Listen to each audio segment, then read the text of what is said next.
A graça e a paz, amados irmãos, passando para compartilhar aqui uma palavra com os amados, né? Aqui mais ou menos aqui umas 9 horas da noite. Ele tem aqui impulsionado pelo Espírito a partilhar esta palavra, e quero deixar com vocês esta palavra em nome de Jesus, para que eu tenho certeza que Deus tem algo a nos falar através desta palavra, e esta palavra será um refrigério, vai trazer com certeza um refrigério muito grande para a nossa alma, não só para a sua que me ouve, que está me vendo, mas também para a minha própria alma, certo? Porque a palavra de Deus é viva, é poderosa e eficaz, né? Então, queridos irmãos, eu tenho aqui um texto bíblico no livro de Juízes, no capítulo 6, eu quero deixar aqui alguns versículos, vou ler aqui para os irmãos, capítulo 6 de Juízes, né? Versículo 11, que diz assim: Então o anjo do Senhor veio e assentou-se debaixo do carvalho que está em Ofra, que pertencia a Joás, o abiezrita, e Gideão, seu filho, estava malhando trigo no lagar para o salvar dos midianitas. Bendito seja Deus. Seguindo a leitura, queridos irmãos, versículo 12, que diz assim: Então o anjo do Senhor lhe apareceu e lhe disse: O Senhor é contigo, varão valoroso. Mas Gideão lhe respondeu: Ai, Senhor meu, se o Senhor é conosco, porque tudo isto nos sobreveio? E que é feito de todas as suas maravilhas que nossos pais nos contaram, dizendo: Não nos fez o Senhor subir do Egito? Porém agora o Senhor nos desamparou e nos deu na mão dos midianitas. Então o Senhor olhou para ele e disse: Vai nesta tua força e livrarás a Israel das mãos dos midianitas. Porventura não te enviei eu? Aleluias. E ele lhe disse: Aí, Senhor meu, com que livrarei a Israel? Eis que a minha família é a mais pobre em Manassés, e eu o menor na casa de meu pai. E o Senhor lhe disse: Porquanto eu hei de ser contigo, tu ferirás os midianitas como se fossem um só homem. Bendito seja Deus. E ele lhe disse: Se agora tenho achado graça aos teus olhos, dai-me um sinal de que és o que comigo falas. Rogo-te que daqui te não apartes, até que eu venha a ti e traga o meu presente e ponha perante ti. E disse: Eu esperarei até que voltes. Entrou Gideão e preparou um cabrito e bolos asmos, né, de uma efa de farinha. A carne pôs numa açafate, e o caldo pôs numa panela, e trouxe-no à terra debaixo do carvalho, e lhe apresentou. Porém o anjo de Deus lhe disse: Toma a carne e os bolos asmos, e põe-nos sobre esta penha, e verte o caldo. E assim o fez. E o anjo do Senhor estendeu a ponta do cajado que estava na sua mão, e tocou a carne e os bolos asmos, né? Então subiu fogo da penha e consumiu a carne e os bolos asmos. E o anjo do Senhor desapareceu de seus olhos. Então viu Gideão que era o anjo do Senhor, e disse Gideão: Ah, Senhor Jeová, que eu vi o anjo do Senhor face a face. Porém o Senhor lhe disse: Paz seja contigo, não temas, não morrerás. Então Gideão edificou ali um altar ao Senhor, e lhe chamou: Senhor é paz. E ainda até o dia de hoje está em Ofra dos abieritas, né, este altar. E aconteceu naquela mesma noite que o Senhor lhe disse: Toma o boi de teu pai, a saber, o segundo boi de 7 anos, e derriba o altar de Baal, que é de teu pai, e corta o bosque que está ao pé dele. E edifica ao Senhor teu Deus um altar no cume deste lugar forte, no lugar conveniente, e toma o segundo boi e oferecerás em holocausto com a lenha que o cortares do bosque. Então Gideão tomou 10 homens dentre os seus servos e fez como o Senhor lhe dissera. E sucedeu, aleluia, que temendo ele a casa de seu pai e os homens daquela cidade, não fez de dia, mas fez-o à noite. Bendito seja Deus. Até aqui, queridos, é suficiente. Pai, nós te damos graça por tua palavra. Eu peço em nome do Senhor Jesus que o teu Espírito, ó Deus, nos ilumine nesta palavra, nos dando o discernimento, Senhor, desta verdade, nos dando a compreensão daquilo, Senhor, que o Senhor deseja falar conosco neste momento. Bendito seja o nome do Senhor Jesus. Querido, você que me ouve, você que está me vendo e ouvindo esta palavra, bendito seja Deus. O capítulo 6, foi onde foi feita a leitura bíblica agora, tem a servidão sobre os midianitas, né? Fala do quarto período dos juízes, né? E aí entra Gideão na história, né? E no quarto período a gente vê aqui que é bem notável o nome de Gideão, de Tola e Jair, que foram também juízes de Israel no tempo de juízes. Então, focando Gideão, bendito seja Deus, louvado seja o nome do Senhor. Vemos aqui, irmãos, né, que o anjo do Senhor, no versículo 11, ele apareceu a Gideão. A Bíblia fala que eram tempos difíceis, porque que nos dá a entender a Bíblia, e está relatado, e é verdade, que após a morte de Josué, né, houve um declínio espiritual, né, sobre o povo de Deus. Quer dizer, enquanto Josué esteve ali conduzindo o povo de Deus, o povo esteve ali, né, caminhando nos caminhos do Senhor, buscando a face de Deus, esperando em Deus, obedecendo a Deus, né, nos dias de Josué. Mas quando Deus leva Josué, né, e a Bíblia fala que quando Josué morre, né, então houve essa perca, né, de uma liderança espiritual como Josué, e o povo terminou se desviando dos caminhos do Senhor. No dia dos juízes, irmão, o povo de Deus chegou a viver, né, como bem queria, né? Você está entendendo? Cada um fazia o que queria, o que dava na sua mente ou na sua cabeça. E quando as pessoas ou nós agimos assim, é lógico que não estamos agindo pelos princípios da palavra de Deus, ou até mesmo de acordo com os mandamentos de Deus. Evidentemente não estamos andando conforme Deus determinou ou expressou na sua palavra, que gostariam que nós vivêssemos esta vida, né, conforme os princípios da sua palavra. De repente você, ou eu, ou qualquer pessoa, se não vigiar, pode facilmente viver a vida do seu jeito, ignorando os princípios de Deus, né, para uma vida santa e irrepreensível na sua presença, né? Bendito seja o nome do Senhor. Então, quando a gente anda contrário, é isso que eu quero focar, você que me ouve. Quando a gente anda contrário, já está dizendo, se você pega um vento contrário, a sua caminhada vai ser muito difícil. Muito difícil. E outra coisa, você só vai suportar o vento contrário enquanto você ainda tiver forças, né? Porque com o passar do vento, com a perseverança do vento contrário, vamos dizer assim, né? Você está indo contrário, né? Está remando contra a maré, tá entendendo? A água está indo para cima e você está querendo ir para baixo, tá entendendo? Que é vento contrário. Uma posição oposta à posição que Deus deseja que você vá. Às vezes Deus pediu para você ir para a direita e você escolheu ir para a esquerda. E está indo contrário aos planos de Deus, tá? Em desobediência a Deus, né? Então é muito sério, porque lutar contra um vento contrário significa dizer que uma hora ou outra as suas forças vão acabar, né? Porque quando a gente não está indo, né, pelo poder de Deus, e o Espírito de Deus nos guia, né, nos conduz, quando a gente está em submissão e obediência, né, à vontade de Deus. Aí ele nos conduz de maneira voluntária, bendito seja Deus.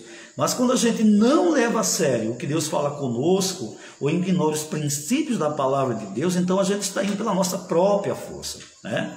Foi uma escolha que a gente fez e a gente está trilhando um caminho, né? Um caminho que é da nossa vontade e que muitas vezes achamos que é o certo, que é o correto, né?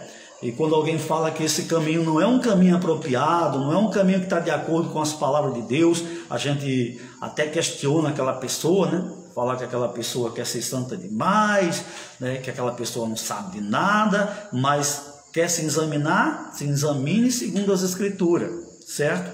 Se o nosso caminho, né, é aprovado pela palavra de Deus, então nós estamos andando de acordo com a vontade de Deus. Se a nossa conduta, se as nossas ações ou se os nossos caminhos, né, não estão de acordo com a vontade de Deus revelada na palavra, então nós estamos fora da direção de Deus e podemos facilmente, né, uma hora ou outra, sermos jogados por terra por esse vento contrário. Amém, irmãos? Então a Bíblia fala que eram tempos difíceis. Os midianitas, os inimigos de Israel naquele tempo, eles saqueavam, o povo plantava, né, irmãos? E plantava, cuidava, e quando chegava o tempo da colheita, os midianitas vinham e roubavam o povo de Deus. Quer dizer, aquele povo plantava, aquele povo cuidava da plantação, e quando chegava o tempo de colher, vinha outro e levava o que eles tinham plantado, né? Era um povo saqueado. E por quê? Porque viviam conforme queriam, né, segundo os desejos dos seus corações, sem ser submisso a Deus. Então o que é que a gente vai ver? Teve um povo que passou um tempo, irmão, né? A Bíblia mostra aqui que esse povo no tempo de Juízes passou um tempo vagueando, longe de Deus, né? Longe de Deus. Então, o inimigo levava vantagem, porque o salário do pecado é a morte, né? Se a gente desobedece, a gente não espera bênção, mas correção. A verdade é essa, né? Se a gente ignora, se a gente faz algo de errado, né? O que é que a gente espera? Castigo, correção, né? Fica aquela sensação de medo, aquele pavor de que vai levar, né? Vai ter o devido castigo por aquilo que cometeu. Então, queridos irmãos, a Bíblia mostra que também chegou um tempo em que Deus resolveu mudar o cativeiro do seu povo, né? É preciso você entender isso. O povo estava sendo saqueado, roubado, tempo de muita dificuldade. Gideão, né, ali no lagar, malhando trigo, certo? Quando o anjo do Senhor apareceu a ele. E para que o anjo do Senhor apareceu a Gideão?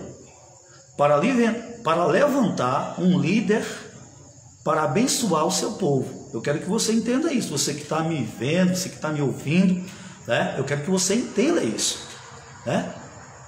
Porque o povo estava como ovelhas desgarradas, não tinha uma liderança. Aí chegou um tempo que Deus disse: chega, vou usar de misericórdia, vou abençoar de novo o povo. Mas para isso vou levantar uma liderança. E aqui ele aparece. Gideão também estava na peleja. Gideão também estava na prova. Gideão também estava no tempo difícil, né? Ele também não estava fora desse cenário, não. Ele estava dentro desse cenário. Bendito seja Deus. E foi nessa situação difícil que o anjo do Senhor apareceu a Gideão. E foi essas palavras. O Senhor, né, veio, assentou-se debaixo do cavalo que está em Ofra, que pertencia a Joás. E ali disse, né? Gideão estava malhando o trigo no lagar, e ele disse, né, que ia levantá-lo como um líder, né, para conduzir, né, o povo de Deus a um novo tempo, a um tempo de vitória, a um tempo de conquistas, né? Porque quando Deus escolhe, irmãos, você que foi escolhido, talvez você diga: mas pastor, eu acho que Deus me escolheu. Você tem certeza que Deus me escolheu? Se Deus falou com você, e você tem essa convicção de que Deus lhe escolheu para um propósito assim, para liderar, né? Então, você vai ter a mesma reação que teve Gideão, né? Esse eu sou o menor da casa do meu pai, né? Quem sou eu, né? Mas o anjo do Senhor disse o quê? No versículo 14 a gente pode ver aqui, ó, observando aqui. Então o Senhor olhou para ele e disse: vai nesta tua força, né? Ele escolheu e disse: vai nessa tua força. Veja que Deus já observava Gideão, né? Gideão era um homem que não se deixava barrar pelas dificuldades, era um homem que improvisava, né?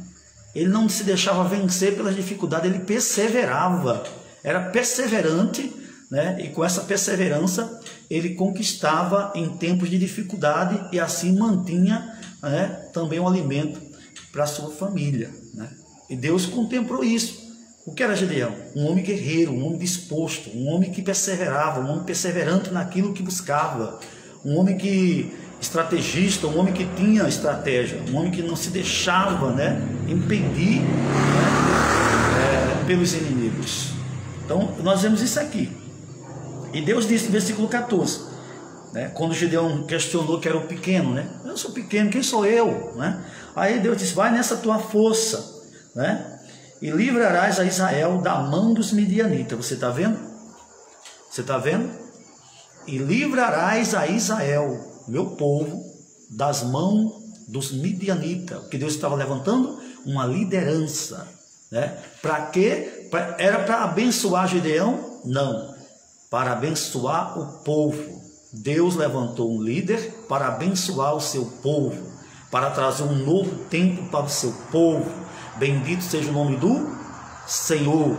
É evidente que ao ser escolhido por Deus, a bênção ia fluir através de Gideão e alcançar o povo. E todos seriam beneficiados, né, com a bênção do Senhor, com um novo tempo que Deus traria para o seu povo. O que quer dizer isso? É tempo de enfrentar o inimigo em nome do Senhor Jesus Cristo, com fé e coragem, né? Mas por que, pastor? Alguns vão dizer assim: você é pequeno, quem foi que te escolheu? Quem te chamou? Né? Aí o anjo disse: vai nessa tua força, porque eu sou contigo. Irmãos? Quem diz é o Senhor. Eu te escolhi e eu sou contigo. Então vai, porque eu te enviei. Está aqui no versículo 14, irmãos. Eu te enviei. Aqui, ó. Porventura não te enviei eu? Louvado seja Deus. Então, esse é o resultado aqui para você. O texto é longo, né? Vocês conhecem a história de Gideão. Eu creio que a maioria das pessoas que estão nos assistindo aqui já sabe a história de Gideão, né? Então, o ponto aqui é o novo tempo. Mas primeiro, entenda, você estava vivendo, nós estamos vivendo um tempo assim, né? E Deus está dizendo: eu estou trazendo um novo tempo. Agora presta atenção, né? Aqueles que são abençoados pelo Senhor, são congregados pelo Senhor, estarão debaixo da liderança que Deus constituiu para esse tempo que Deus está trazendo. Bendito seja o nome do Senhor Jesus. Amém? Você está entendendo? O que quer dizer isso, pastor? Congregue, né? Porque está escrito: congregai os meus santos, aqueles que fizeram comigo aliança. Bendito seja o nome do Senhor Jesus. E para você que tem medo da liderança, que já descobriu que tem um chamado para liderar, mas olha muito para o que o povo diz, né? Olha para aquele que te escolheu. Quem te escolheu está acima de tudo e de todos, né? Você está entendendo? E esse que te escolheu é quem vai te fazer triunfar, né? Porque quando Deus disse: vamos botar os midianitas por terra, Gideão, aí ele disse: escolhe o exército. Aí você já sabe, né? Deus manda escolher.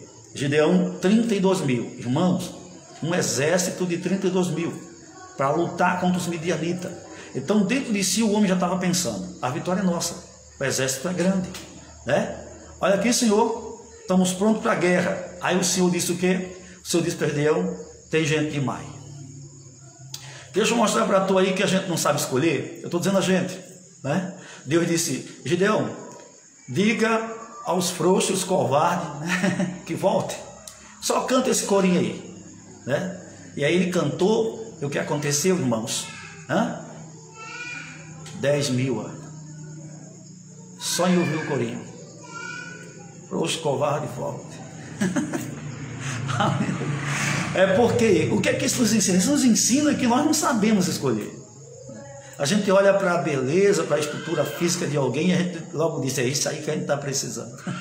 Mas Deus conhece o coração de cada um que a gente escolhe para fazer parte, né, do grupo seleto, né, de obreiros dentro de uma casa.